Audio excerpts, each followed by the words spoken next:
അന്ന് കാലത്ത് മീൻ പിടിക്കുന്നത് ഭക്ഷിക്കാൻ വേണ്ടിയിട്ടൊക്കെ ചെറിയ ആവശ്യങ്ങൾക്കും കൗതുകത്തിന് പുറത്തുമൊക്കെയാണ് പിടിക്കുന്നതെങ്കിൽ ഇന്നതൊരു വിനോദമാണ്. നാടൻ മീനുകളിൽ വലിയൊരു വിഭാഗം ഓൾറെഡി വംശനാശം വന്നു കഴിഞ്ഞു. ഫിഷിംഗ് എന്ന് പറയുന്നത് തന്നെ ഒരു കണ്ടന്റാണ്. ഇന്ന് കണ്ടന്റ് ക്രിയേറ്റേഴ്സിന്റെ ഒരു ചാകരയുടെ സമയമാണ് ഈ ഊത്ത പിടിക്കുന്ന ഒരു സീസൺ എന്ന് പറയുന്നത്. നിയമപരമായി അത് നിയമം മൂലം നിരോധിച്ചിട്ടുണ്ട്. കുറ്റകരമാണ്. സാൽമനുകൾ കടലിൽ ജീവിക്കുന്നു, മുട്ടയിടാൻ ഫ്രഷ് വാട്ടറിലേക്ക് വരുന്നു. ഇതിന്റെ തന്നെ റിവേഴ്സ് ആയിട്ടുള്ള ഒരു പ്രോസസ്സാണ്. മനഞ്ഞിലുകൾ മുട്ടയിടാൻ വേണ്ടി കടലിലേക്ക് പോകുന്നു. അതിന്റെ ആയുസ് തീരുന്നത് കടലിൽ പോയിട്ടാണ്. മച്ചുവർ ആയിട്ടുള്ള അഡൾട്ട് മീനുകൾ പിന്നെ തിരിച്ചു വരില്ല. ചെറിയ മീനുകൾ തിരിച്ചു വരുള്ളൂ. ആ മുട്ട വിരിയുന്ന മീനുകൾ ഉണ്ടാകുന്ന മീനുകൾക്ക് പറയുന്ന ലെഫ്റ്റോസെഫാലസ് എന്നാണ് പറയുന്നത്. അത് മീനിന്റെ കുഞ്ഞാണെന്ന് നമ്മൾക്ക് കണ്ടാൽ ഐഡന്റിഫൈ ചെയ്യണമെന്നില്ല. ആ സമയത്തൊന്നും ഇല പോലെ ട്രാൻസ്പെറന്റ് ആയിട്ട് ഒരു നാട പോലെ ഇരിക്കും. ലെഫ്റ്റോസെഫാലസ് എന്ന് പറയുന്ന ഒരു ചെക്ക് ഡാമുകളാണ് ഇവരുടെ വളർച്ചയ്ക്ക്, ഇവരുടെ ഈ റീപ്രൊഡക്ഷനും തടസ്സം നിൽക്കുന്നത്. ഇവർക്ക് കടലിലേക്ക് പോകാൻ പറ്റുന്നില്ല. കുഞ്ഞുങ്ങൾ ഉണ്ടായാൽ തന്നെ കടലിൽ നിന്ന് തിരിച്ചു വരാൻ പറ്റുന്നില്ല. ഇപ്പോഴത്തെ കുട്ടികളോട് ചോദിച്ചു കഴിഞ്ഞാൽ എന്താണ് മീനെന്ന് ചോദിച്ചു കഴിഞ്ഞാൽ മത്തി, അയല, നട്ടർ അങ്ങനെയൊക്കെയുള്ള പറയാനല്ലേ അറിയത്തുള്ളൂ. പക്ഷെ അന്ന് പറയുന്നത് എന്തായിരിക്കും? ആരോന്, കല്ലമുട്ടി, നമ്മൾ ചെറുപ്പത്തിലെ വാഴയ്ക്ക വരയൻ എന്നൊക്കെയാണ് പറഞ്ഞിരുന്നത്. ഇപ്പൊ മാനത്ത് കണ്ണി, ഇപ്പൊ അങ്ങനെയുള്ള ഒന്നിനെയും കാണിച്ചു കൊടുക്കാൻ പോലും ഇല്ല. നമ്മൾ എന്തൊക്കെ കണ്ടാണ് വളർന്നത്, നമ്മുടെ അടുത്ത തലമുറയ്ക്കും അത് കാണാനുള്ള ഭാഗ്യം ഉണ്ടാവും. ഒരു മീൻ നഷ്ടപ്പെട്ട് കഴിഞ്ഞാൽ എന്ത് പറ്റും എന്ന് ചോദിച്ചു കഴിഞ്ഞാൽ നമ്മൾ അതുമായിട്ട് ബന്ധപ്പെട്ട പണ്ടൊക്കെ നമ്മുടെ നാട്ടിലുള്ള തോടുകളിലും പുഴകളിലും ഒക്കെ എന്തോരം മീനുകളായിരുന്നു. ഇപ്പൊ അവയൊക്കെ എവിടെ പോയെന്ന് ചിന്തിച്ചിട്ടുണ്ടോ?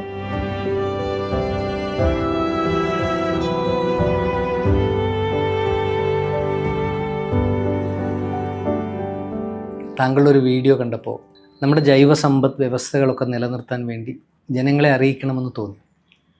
അങ്ങനെയാണ് സതീഷ് വളരെ ബുദ്ധിമുട്ടി നയനയുടെ നമ്പർ കണ്ടെത്തി നയനെ വിളിച്ചത്. ഒരു മീൻ പിടിക്കുന്നതിൻ്റെ ഒരു സ്റ്റോറി അതൊന്ന് പറയാമോ? ഊത്ത പിടിക്കൽ. നമ്മൾ വനം വകുപ്പ്, അതിനകത്ത് കുറച്ച് കമൻസ് വന്നതാണ്. വനം വകുപ്പ് ഫോറസ്റ്റുകാർക്ക് എന്താണ് ഈ ഊത്തപിടുത്തത്തിൽ കാര്യം എന്നുള്ളത്. പക്ഷെ അതിൽ തന്നെ തുടങ്ങാം. ഫോറസ്റ്റ് എന്ന് പറയുന്ന വനസംരക്ഷണം എന്ന് പറയുന്നത് എല്ലാം ഇക്കോസിസ്റ്റം, ബയോഡൈവേഴ്സിറ്റി, ഇതെല്ലാം കണക്റ്റഡാണ്. ഈ ഒരു ഏതെങ്കിലും ഒരു ജീവിക്ക് ഒരു വംശനാശം വന്നിട്ടുണ്ടെങ്കിൽ അതനുസരിച്ച് ആ ചെയിനിലുള്ള മറ്റ് ജീവികളെയും ബാധിക്കും. എൻറ്റയർ ആയിട്ടുള്ളൊരു എക്കോസിസ്റ്റം, ബയോഡൈവേഴ്സിറ്റി ഒക്കെ നശിക്കുന്ന ഒന്നാണ്. അപ്പോൾ നമ്മൾ ഈ ഊത്തപിടുത്തം എന്ന് പറയുന്ന ഒരു പണ്ടുകാലം മുതലേ നമ്മുടെ നാട്ടിൽ കണ്ടുവരുന്ന ഒരു കാര്യമാണ്. ഞാനൊക്കെ സ്കൂളിൽ പഠിക്കുന്ന സമയത്ത് ഒരു 15-20 ഇയേഴ്സ് ഒക്കെ, ആ ഒരു ഇയേഴ്സ് ബാക്ക് വരെ നമ്മൾ സ്കൂളിൽ നടന്നായിരുന്നു പോയിക്കൊണ്ടിരുന്നത്. അന്ന് റോഡ് സൈഡിലുള്ള ചെറിയ ഓടകളിൽ വരെ ഇങ്ങനെ മീനുകൾ വന്ന് കയറുന്ന കണ്ടിട്ടുണ്ട്.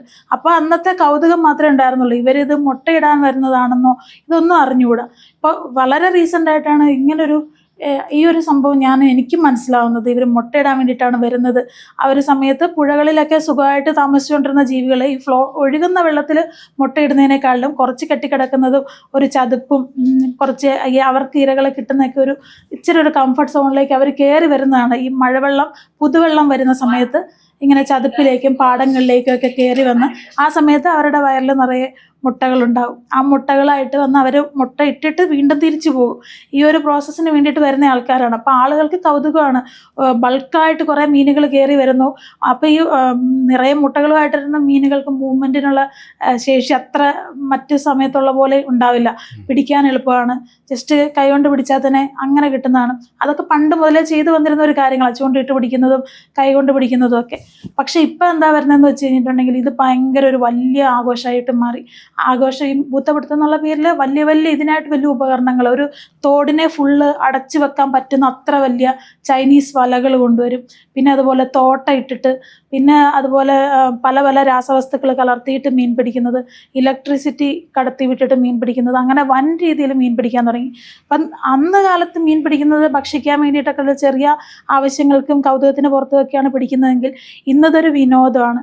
ആ വിനോദത്തിൻ്റെ പേരിൽ ഇങ്ങനെ ബൾക്കായിട്ട് പിടിച്ചു കഴിയുമ്പോൾ അതിൽ നിന്ന് വളരെ കുറച്ച് മീനുകളെ ഇവർ എടുക്കുകൊണ്ടായിരിക്കുള്ളൂ, ബാക്കി കളയുവാണ്.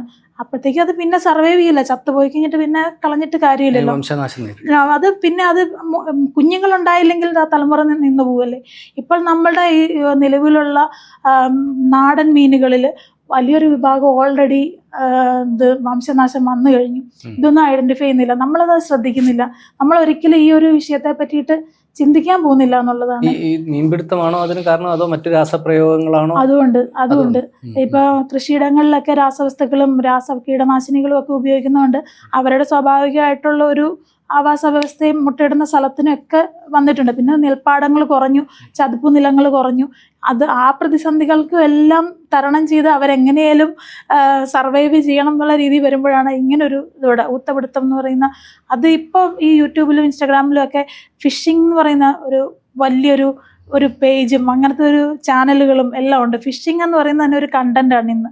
അപ്പോൾ ആ ഒരു കണ്ടന്റ് ക്രിയേറ്റേഴ്സിൻ്റെ ഒരു ചാകരയുടെ സമയമാണ് ഈ ഊത്തപിടിക്കുന്ന ഒരു സീസൺ എന്ന് പറയുന്നത്. നിയമപരമായി അത് നിയമം മൂലം നിരോധിച്ചിട്ടില്ല. നിയമം മൂലം നിരോധിച്ചിട്ടുണ്ട്. കുറ്റകരമാണ്. 2010 ഒരു inland fisheries and aquaculture act പ്രകാരം ഇത് നിയമം മൂലം നിരോധിച്ചിട്ടുണ്ട്. അതായത് പ്രജനന കാലത്തുള്ള ഈ ഒരു മെയ് ജൂൺ കാലയളവിലാണ് ഇവരുടെ പ്രജനനം. എനിക്ക് തോന്നുന്നു ജലാശയങ്ങളിൽ നിന്ന് അല്ല, ഈ പറഞ്ഞ രീതിയിൽ തോട്ടയിട്ടോ ഇലക്ട്രിസിറ്റി ഉപയോഗിച്ചോ ഒക്കെ മീൻ പിടിക്കുന്നത് എല്ലാ കാലത്തും അത് തടഞ്ഞിട്ടുള്ളത് തന്നെയാണ്. എന്നാൽ ഈ പ്രജനന കാലത്ത് നമ്മൾ ഈ ട്രോളിങ് നിരോധിക്കുന്നത് പോലെ തന്നെ ഈ ഒരു പീരീഡിലാണ് നമ്മളത് കൂടുതൽ നിയമം നമ്മൾ എൻഫോഴ്സ് ചെയ്യുന്ന ഒരു സമയം എന്ന് പറയുന്നത്.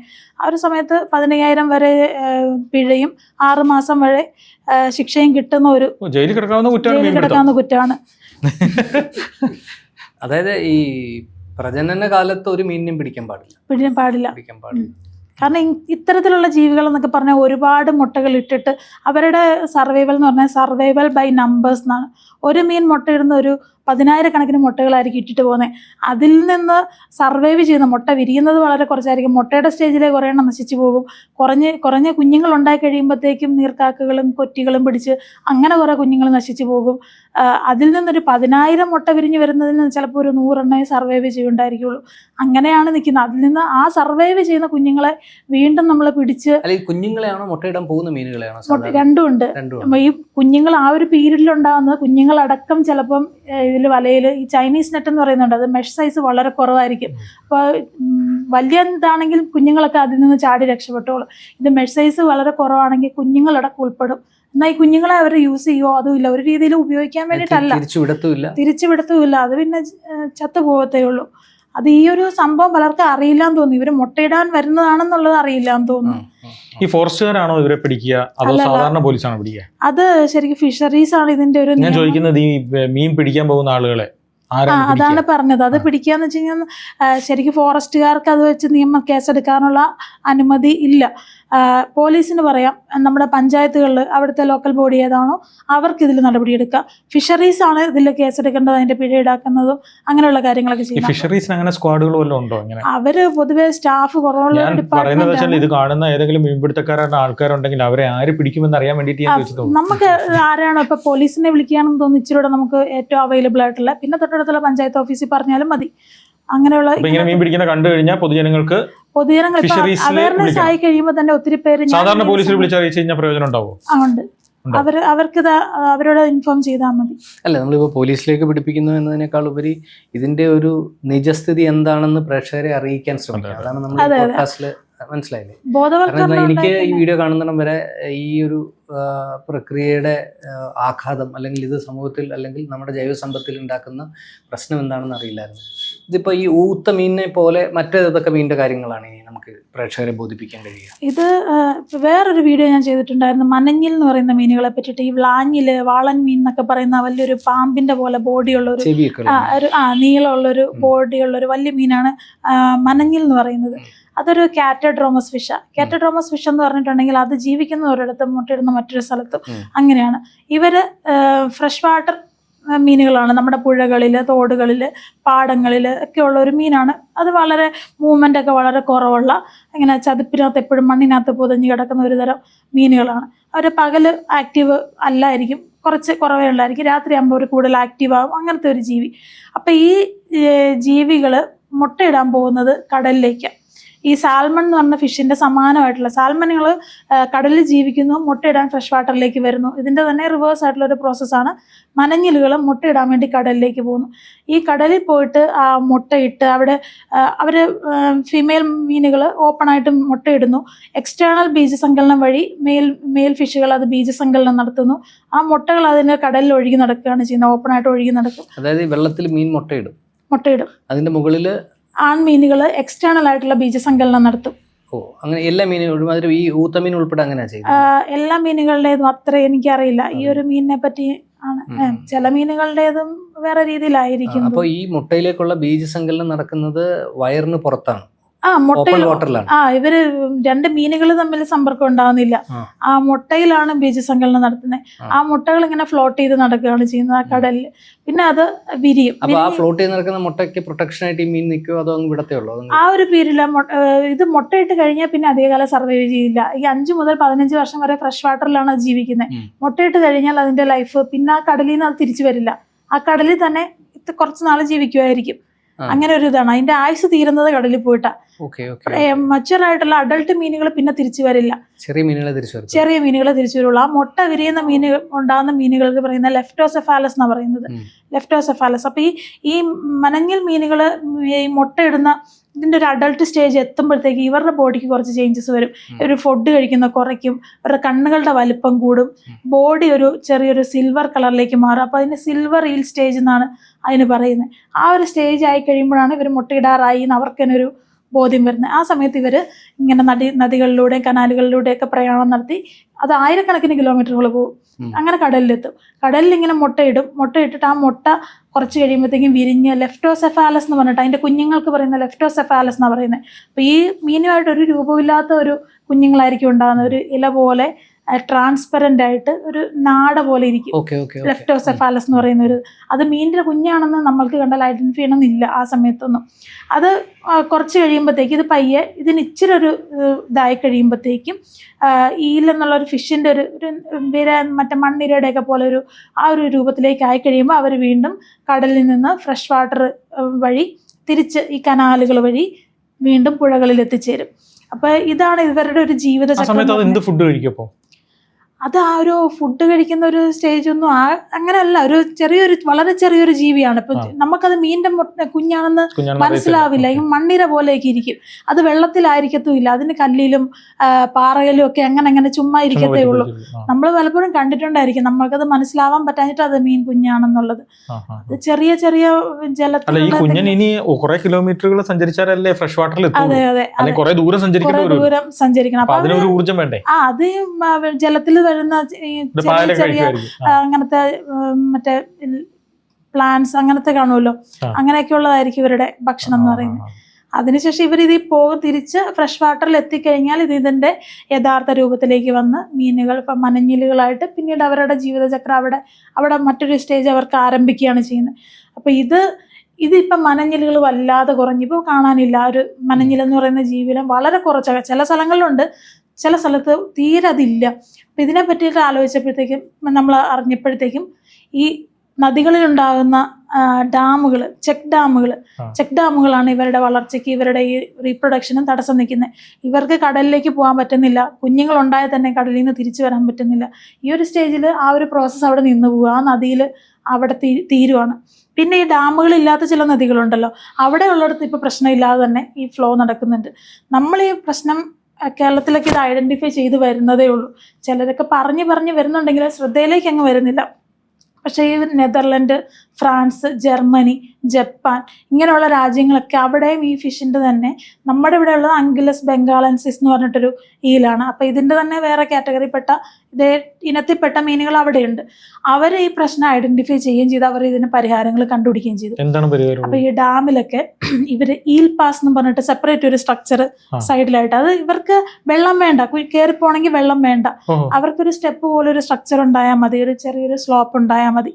ആ സ്ലോപ്പ് വഴി കയറിപ്പോകും. പിന്നെ ഇങ്ങനെ കോൺക്രീറ്റ് അല്ലാതെ കോൺക്രീറ്റിൽ ഇവർക്ക് ഇച്ചിരി ഗ്രിപ്പ് കിട്ടുന്ന പോലത്തെ ഒരു മെറ്റീരിയലൊക്കെ വെച്ചിട്ട് ഇവർക്കുള്ളൊരു പാസേജ് ഉണ്ടാക്കി കൊടുക്കുന്നു.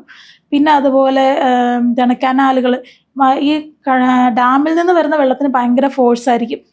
ഈ ടർബൈനുകളൊക്കെ ഉള്ളതുകൊണ്ട് ഇത് ചത്തുപോകും. അപ്പം ഇവർക്ക് വേണ്ടിയിട്ട് മാത്രം വാട്ടർ വെലോസിറ്റി കുറഞ്ഞ ഒരു പാത്ത് ഡെവലപ്പ് ചെയ്യും.